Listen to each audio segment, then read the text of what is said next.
Deputy County Executive Ken Jenkins, Director of Operations Joan McDonald. Other members of our key executive team are County Attorney John Nona is with us, Chief of Staff Andrew Ferris, Steve Bass, who serves as our intergovernmental Deputy for County Affairs, Catherine Chaffee, our Director of Communications, and so many others from our executive team up and down the line. We're also joined by the members of the Westchester County Board of Legislators, excuse me, led by Chairman Ben Boykin, Vice Chair Alfreda Williams, Majority Leader Catherine Parker, Majority Whip Mary Jane Shimsky, Legislators Terry Clemens, Legislator Catherine Borgia, who chairs the Committee Budget and Appropriations, and I'm looking carefully to see if I'm missing any other legislators. I'm happy to recognize those, and we're going to call on a couple of them before we're finished for our press conference today. We're here to sign into effect the 2019 budget for Westchester County, and the action taken by the Board of Legislators today completes the process that has been laid out since the budget began when it was submitted slightly over a month ago. The use of the veto pen is unnecessary in this case, so we will have an operative budget as of the next few minutes. There's many people to thank, and I know in a moment like this you'd rather get to the substance of the discussion, but we have to stop and make sure that we recognize people all across the board. On the executive branch side, a tremendous burden was carried by Larry Sewell. Gideon is they here right now? Larry, Gideon, please stand up. I want you to stand up. I want you to see.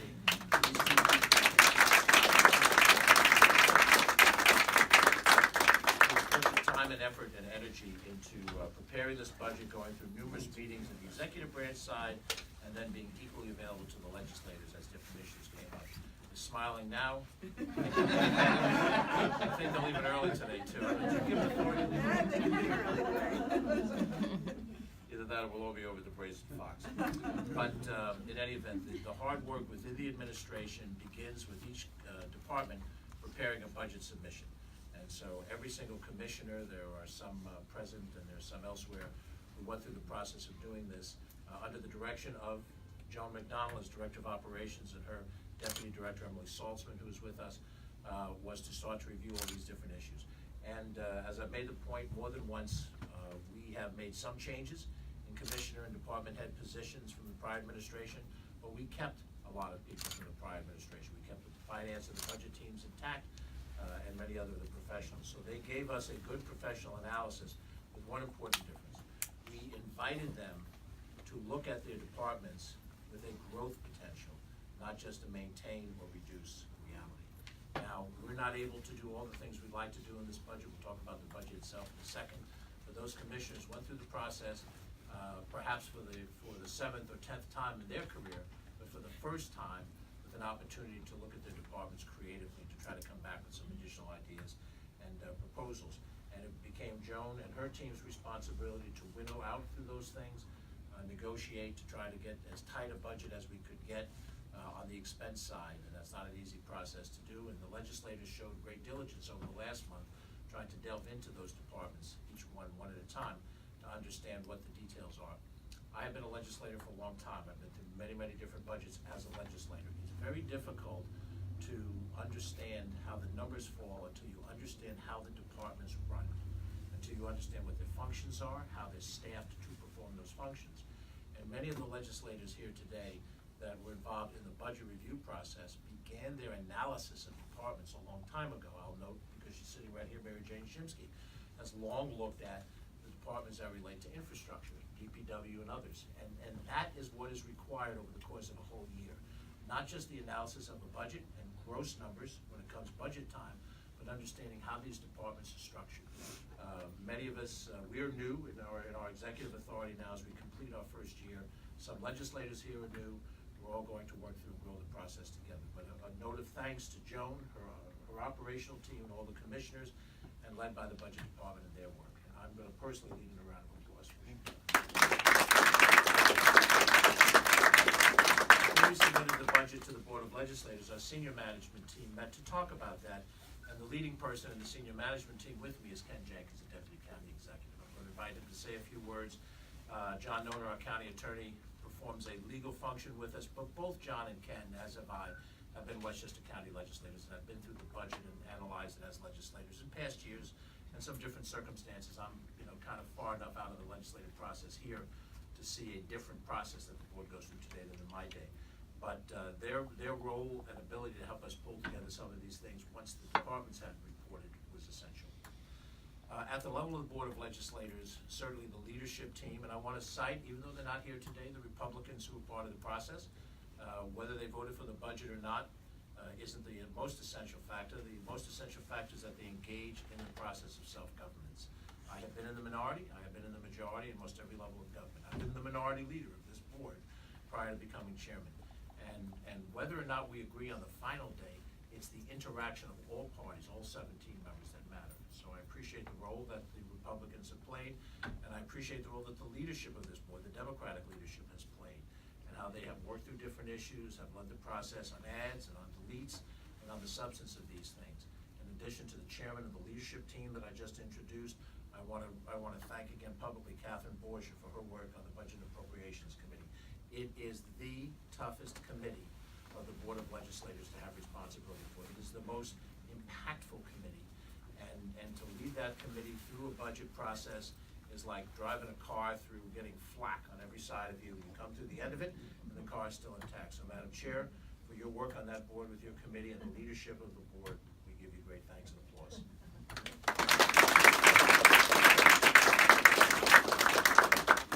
Generally speaking, this budget, being our first budget, comes in a reality that you've all reported on and discussed. We have some realities that we face in this county.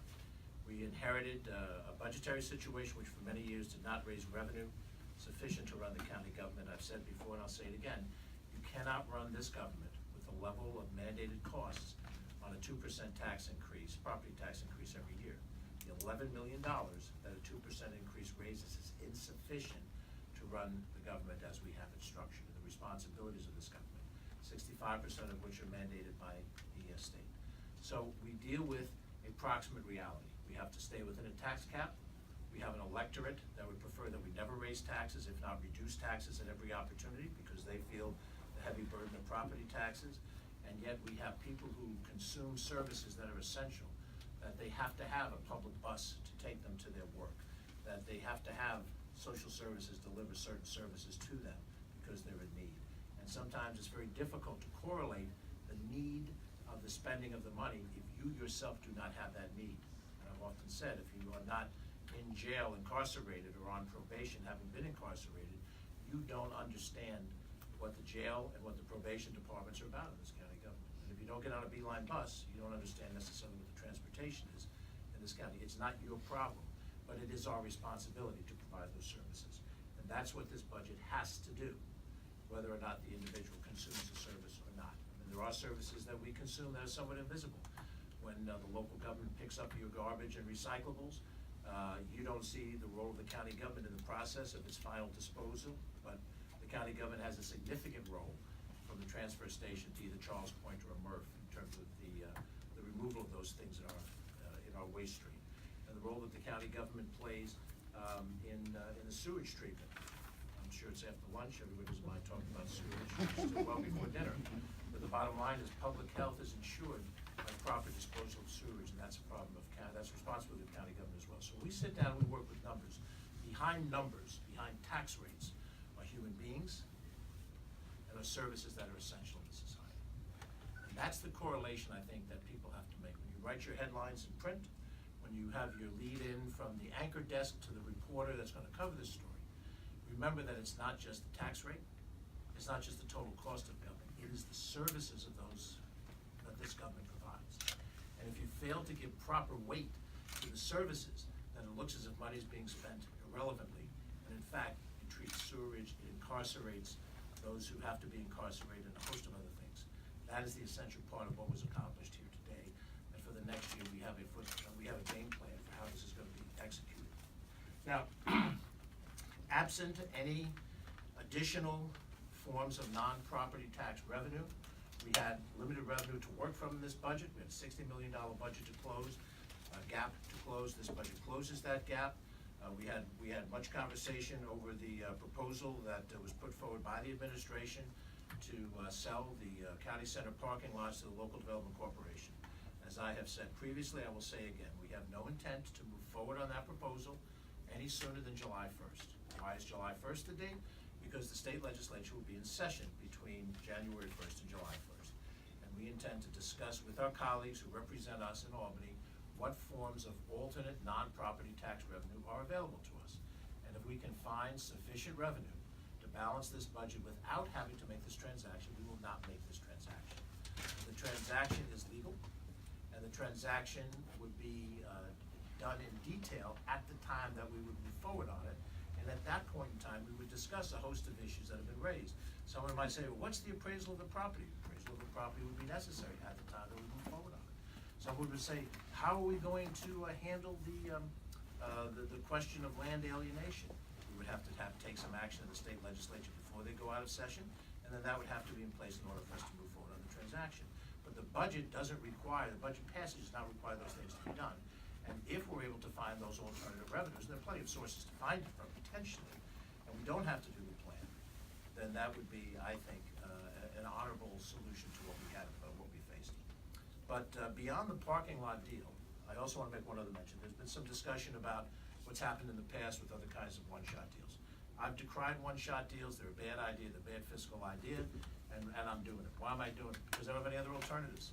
The alternatives, we went through a month of discussing this with the intellect of the 17 legislators and their very good staff members to look for alternatives, and there was no clear alternative to how we find $23 million. So the reality of this is that this is a very different transaction were it to happen from proposals on the airport or elsewhere. Now, I know there's some voices that have said we should revisit the airport deal. Well, I've said I would not take the airport deal and make it a part of the budgetary process, and I have honored that commitment. Anytime any individual legislator or any combination of legislators wants to discuss this deal in concept, I'm willing to discuss it with them. I have my concerns about it, but those who advocate for it should have that opportunity to discuss it. But it should be outside of the budgetary process so that we don't make a decision merely because it is budgetary in intent.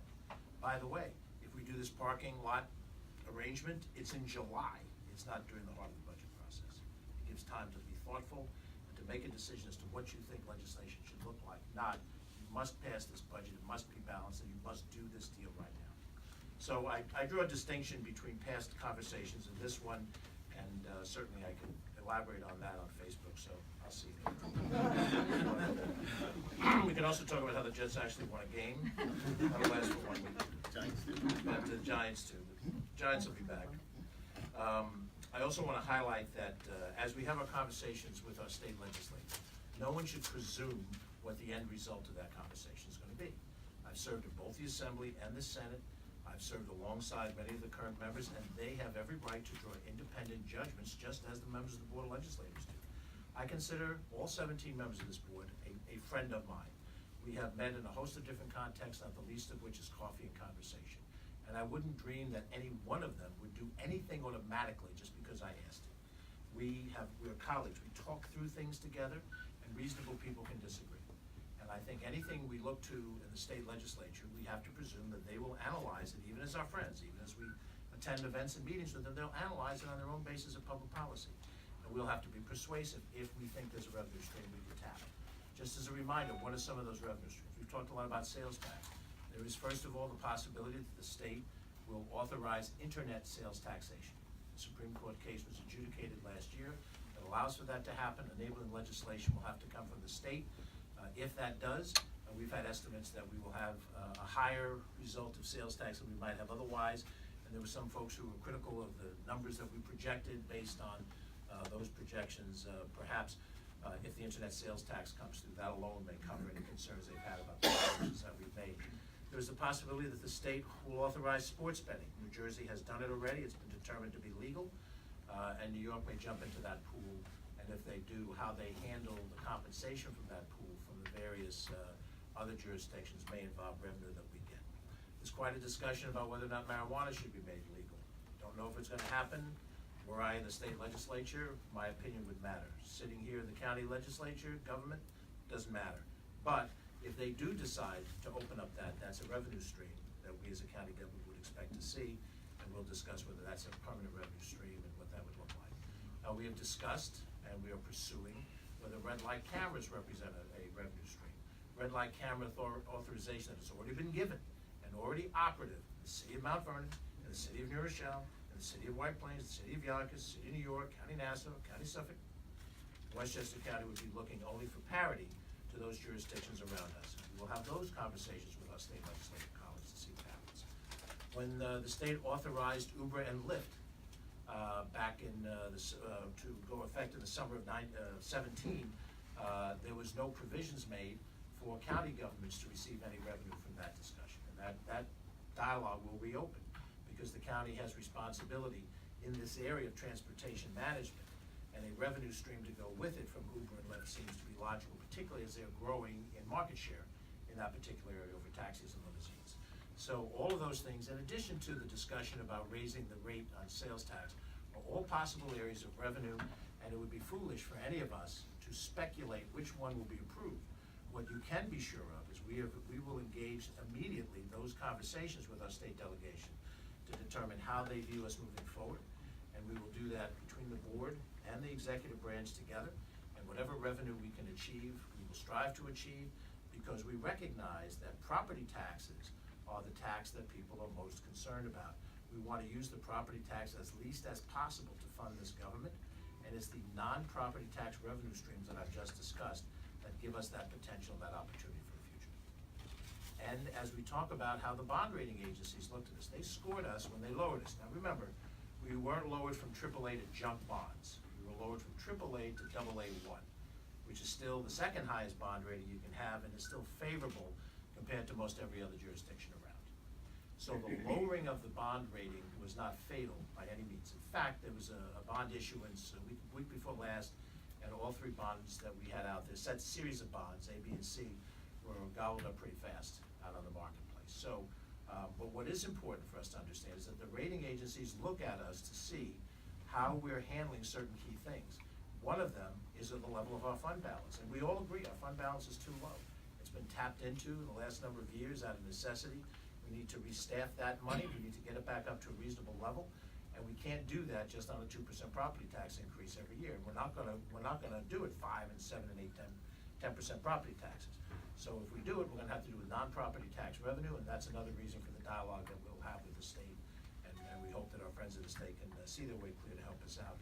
That will affect our bond rating and turn that situation around, one of the other criticisms.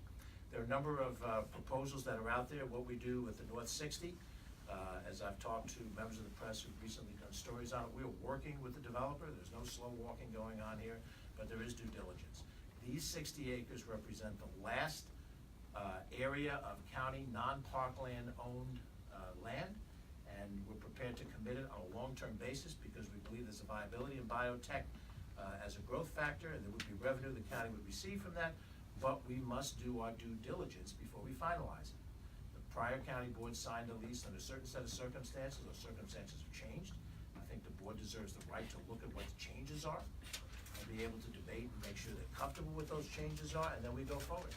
And we're prepared to move forward on that. So any criticism of the progress we're making on North 60, I just treat as not accurate given where we are in these things.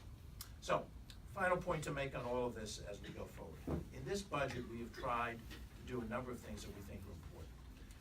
We have tried not only to meet the property tax cap and stay below the property tax cap, we have in this budget funded the bulk of our pension costs for this current year directly without bonding it. There's an element of bonding available to us in it, but the bulk of it, the $83 million that's put in this budget, is meant to pay as we go the pension costs that we believe will be what we'll be required to pay when the letter comes down from the state controller. We implement the Raise the Age program, and trust me, that is not a no-brainer. There are counties all over the state right now that are struggling to implement Raise the Age. They're well behind. We've been contacted by counties as substantial as Nassau and Suffolk to give them a helping hand because they're not there yet, because that's how far ahead we are. This budget implements that, and that's an important implementation. This budget, for the first time in nearly a decade, puts additional money into some of the services that are provided to us by nonprofit organizations. They have gone through years of having to defend their allocations, having been cut and come back and fight for it, just to get back to level. We're being cut with no ability to restore it. That is not what happened here, and the proof of the pudding, and I know a couple of the speakers in your discussion downstairs highlighted this, That was apparent in the number of speakers at your public hearings. Normally those public hearings are 3-hour affairs, 4-hour affairs with hosts of people coming in. Don't cut this $50,000 out of this program. And we didn't do any of that. And would we have done better? Well, if we have additional revenue, we will, but not because we're giving away free money, because these nonprofits provide a service in the same way that we contract with corporations, because they have an expertise that we don't have in-house, and that's why we go external to do certain things. That is the same reason why we go externally with not-for-profit organizations. So this is not charity, this is not member-item money, this is money invested in services that tie into the core responsibilities of county government. We were able together, with your help and with our original effort, to add 2% to those numbers, and as revenue allows us and as the services are necessary, we intend to continue to do that. We don't know what the future is going to hold for the SALT deduction. We don't know how it's going to affect individuals yet. We know that for some people it's going to be devastating. But let it be understood that each level of government and each decision maker stands up for the public policies that they adopt. Those of us here in the county government did not adopt the SALT deduction elimination.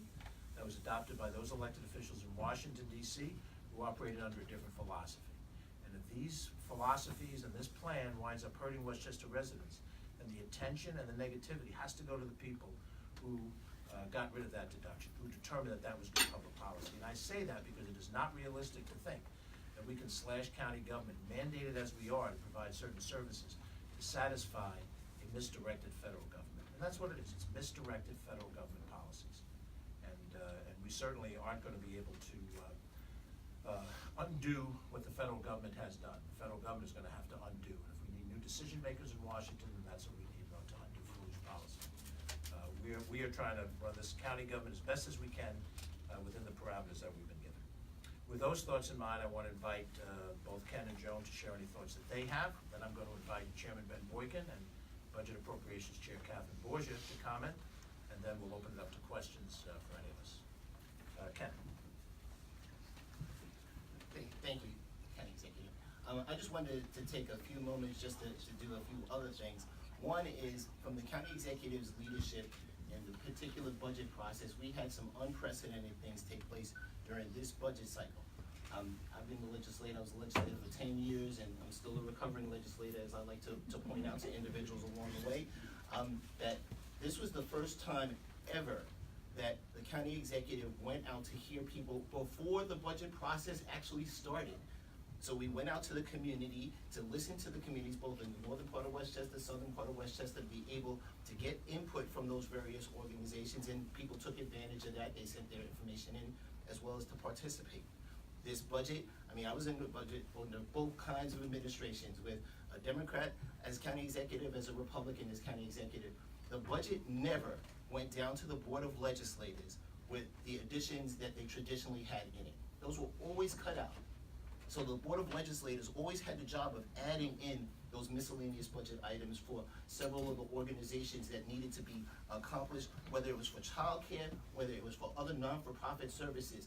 And that didn't happen this year, to make sure that the county budget, that those funds that were traditionally given to those organizations were put in there. And as county executive said, it's been 10 years since there were additions to those numbers for those non-for-profits.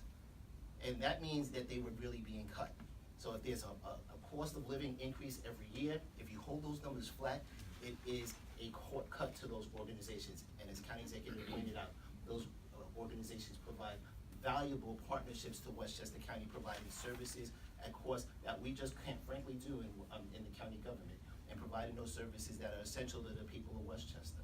There were all those kind of things done, which it seems like it's easy, it seems like there's not a lot of things going on, but quite honestly, I know all of the folks that were on the Board of Legislators from November 9th, and prior to that, under Chairwoman Borgia's leadership on the budget and appropriations, looking at the expenditures and things going along, and then going through the very diligent process of going line by line through every organization to make sure those things happen.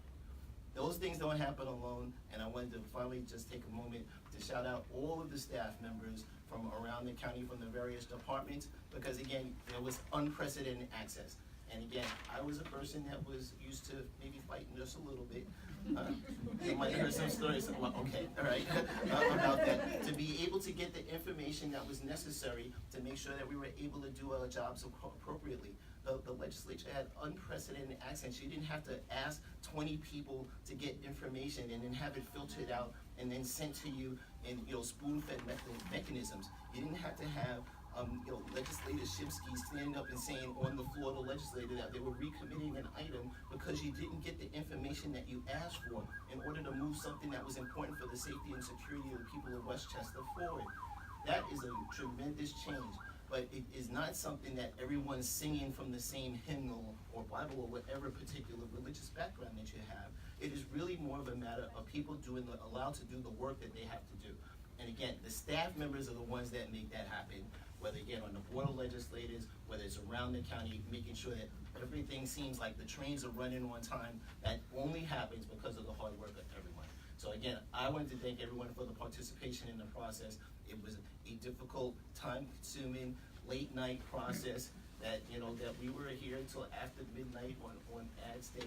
A lot of times, again, you would have many, many more people waiting in the wings to see what was going to happen. But because of the transparency, because of the county executive's vision, and again, because of all the hard work of the Board of Legislators, is what makes things happen. So again, this is a good day, not just because the Jets and the Giants won, right? Although that's a good thing.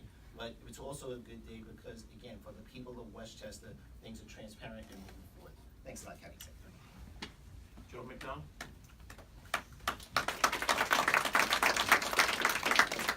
Good afternoon, everybody. I don't have too much to add. I just want to echo what both the county executive and the deputy county executive said about the day-to-day operations. And really, even though the actual budget process begins in August when the line departments submit their budgets to our budget division, and there's an iterative process, and then we submitted the budget on November 9th to the Board of Legislators.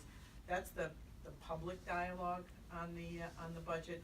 The budget process really starts and ends on January 1st through December 31st. And some of the measures that the county executive put in place right from day one, which was we have to deal with some of the issues that we inherited, but we still have to run government day in and day out. And I think George's emphasis on those services that as county residents we take for granted can't be taken for granted. And county department commissioners and directors have made it work over the last several years, and we're getting back on solid footing. And that is a tribute to George's leadership and to everybody that works for this county and the Board of Legislators. And I am proud to be part of that, and now we will continue to move that forward and make good things happen in the county. Thanks. I'd like to invite Chairman of the Board, Ben Boykin, to share some thoughts.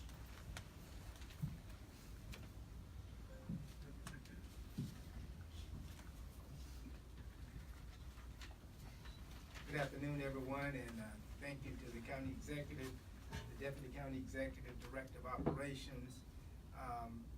The people of Westchester won today.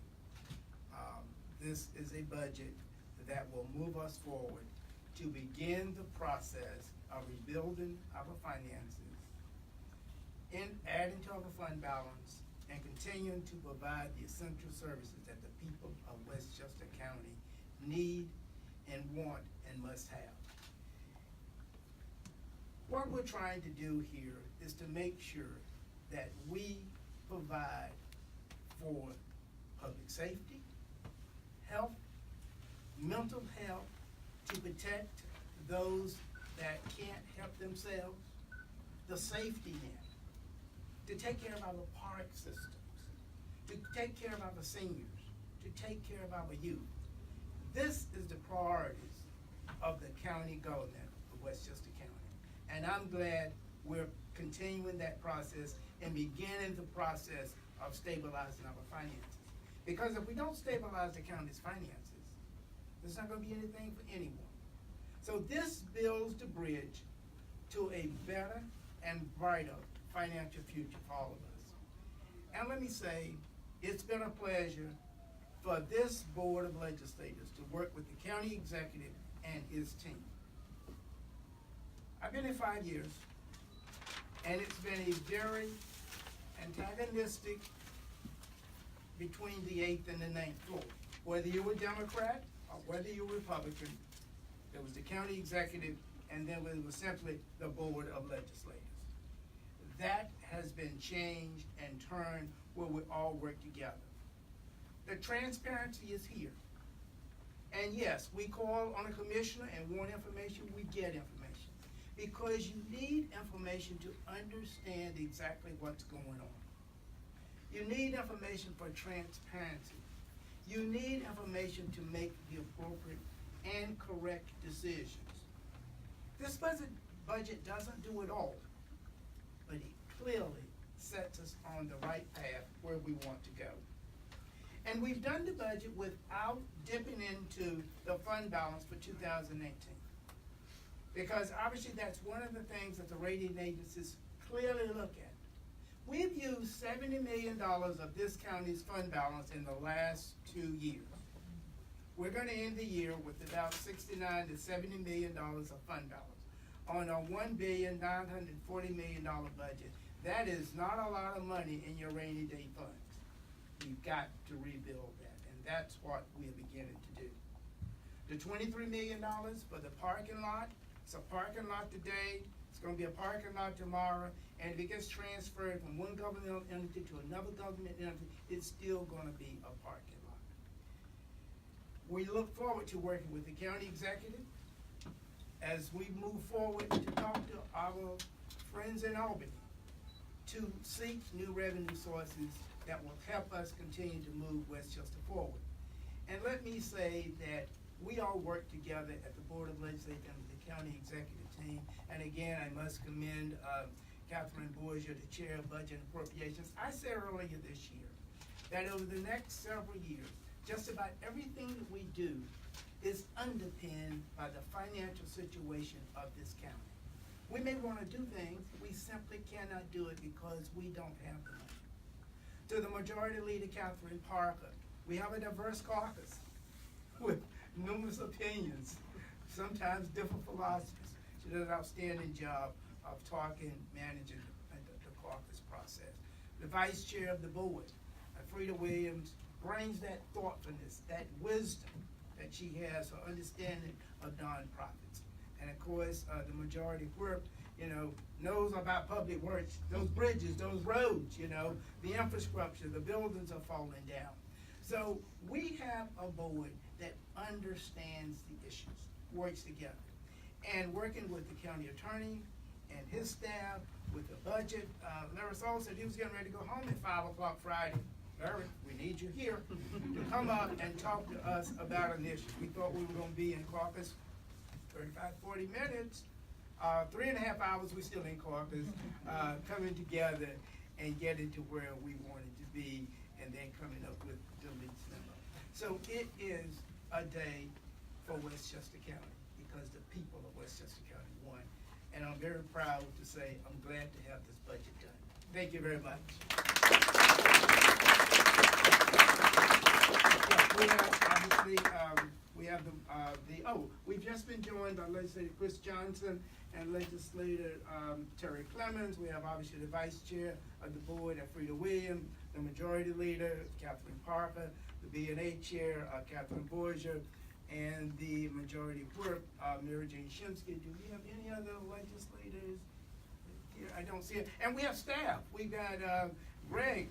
I'm standing over Greg. Greg, when we got those numbers, trying to get that done, and we got the Chief of Staff, Dennis Powell.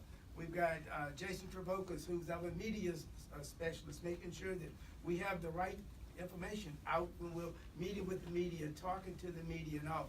Our clerk's office, we need to do this. I don't think we can do this exactly this way.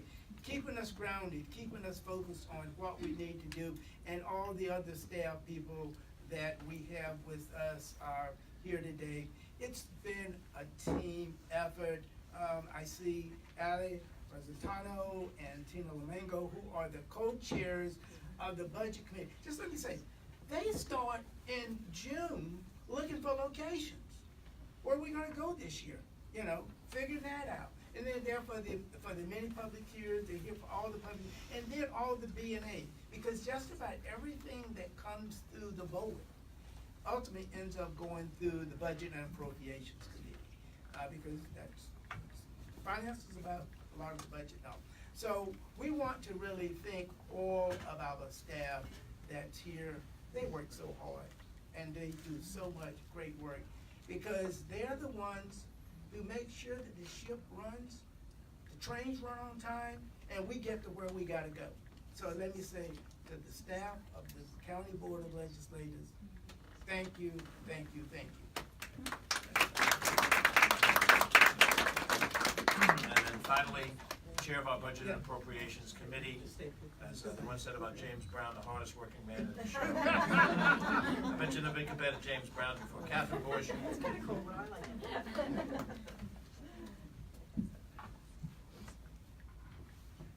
So I don't have too much to add, a lot of this has already been said, but I did want to particularly shout out a couple of thank yous to Ali Restiano and Tina Lamango. As the chairman mentioned, they keep the Budget and Appropriations Committee running all year. This is kind of like the last push this last month, but we work hard all year, and they make sure that things that need to happen to keep this county operating do happen. I also wanted to thank our Legislative Director, Melanie Montalto, although she's not here with us, she's another one. Oh, there she is. Oh, there she is. I didn't see her.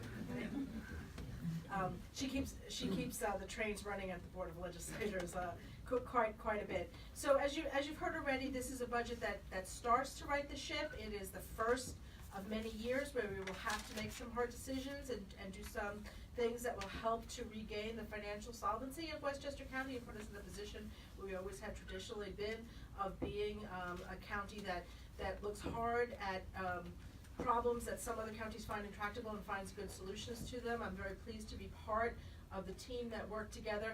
And I would like to echo something that everyone in the administration said, which is that the tone of this year, throughout the whole year, has been one of cooperation, and that really has made all the difference. It's made us able to think more deeply about things, more comprehensively about things, because we haven't had to struggle, as was mentioned by the Deputy County Executive, to get all the information we needed to make good decisions together, collaboratively. So I want to thank everyone involved in this process. I look forward to 2019 being another really transformational year for Westchester County, and we'll all be working hard to make it happen. So thank you to everyone involved. Thank you all for being here today, and this is the first step of the future of Westchester County, which is bright. So thank you very much.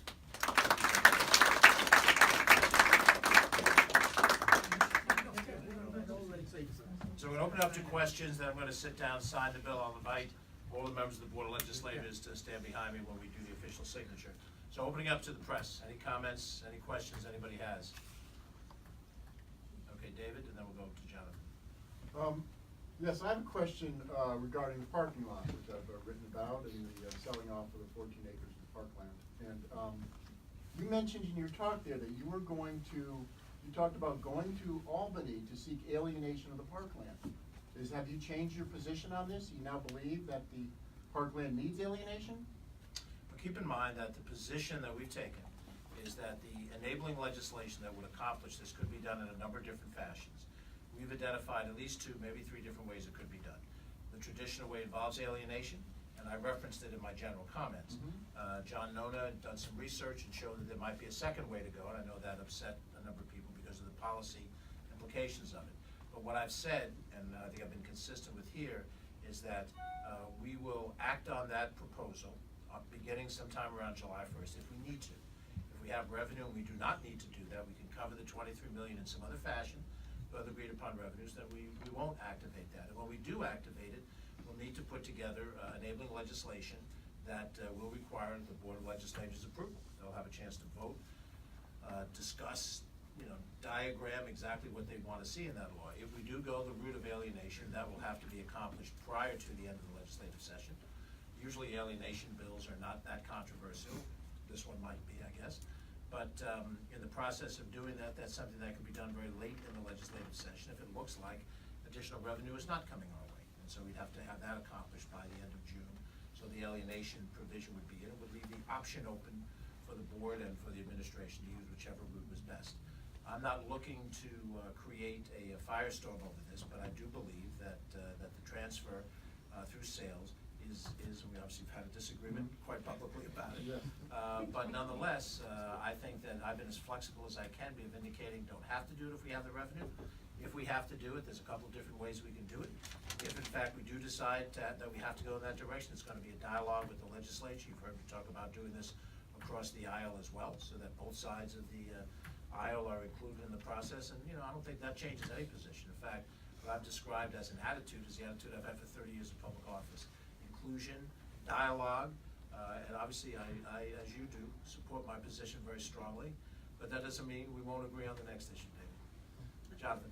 You sort of touched upon it, but let's just say there are complications with this parking lot. What is your confidence level that there will be other revenue sources that you'll be able to get from the state that will be able to completely cover up that hole? Well, I'm reasonably confident because there are so many different avenues. If there was one avenue and that was the only avenue we're pursuing, then I would be more concerned because we would come down to a singular decision. And no one can predict what the new configuration of the legislature is going to do. I do know that Andre Stewart-Cousins, as head of the Senate, knows Westchester County government and government needs very well. So it isn't as if I have to go out to Long Island and convince John Flanagan for a different political party that we have certain needs and make a defense. But we have to make a proactive defense for the reasons for any of these revenue streams. And I believe we can make that proactive defense. In fact, we're going to meet in the next couple of days to identify the different revenue streams. We've had some dialogue on the Assembly side that they've triggered. We'll have some dialogue on the Senate side. We're going to have dialogue with the administration, the governor, because he's the ballgame up there as well. And then we'll see where we stand. But I've learned from my 13 years in Albany, do not try to predict. Figure out what you're going to do, work hard and do it, and then see what happens when you finish with the process. You're certainly, going to be interviewing us all along the way, and you'll be getting update reports as we get them. Hopefully the news will be good. Other questions from any other source? Go once, go twice. Okay. If that's, if we're satisfied, I'd invite my colleagues to join me as we sign this report.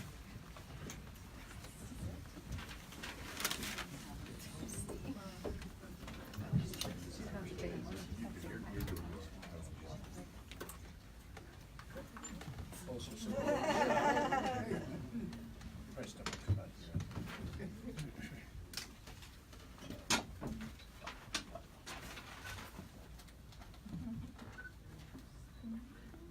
I want to thank Sunday Vanderberg and her team for efficiently having this up to us.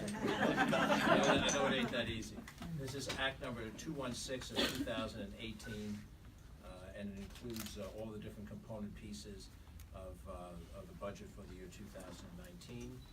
This has been passed by a vote of 13-4 by the Board of Legislators, and on this day, the 10th day of December,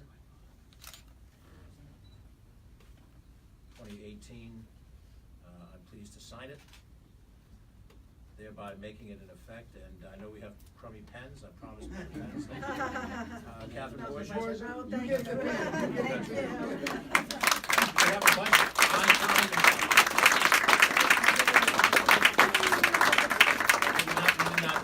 Catherine advised me we did not put an ad in the budget for new pens. Just one more statement and then we'll all depart. We all have our busy schedules tonight. I know for the board, which won't be meeting unless we plan to meet before the end of the year. We'll try not to give you a reason to have to meet. We wish you a very Merry Christmas and a very joyous Kwanzaa. Hopefully you've had a good, happy Hanukkah.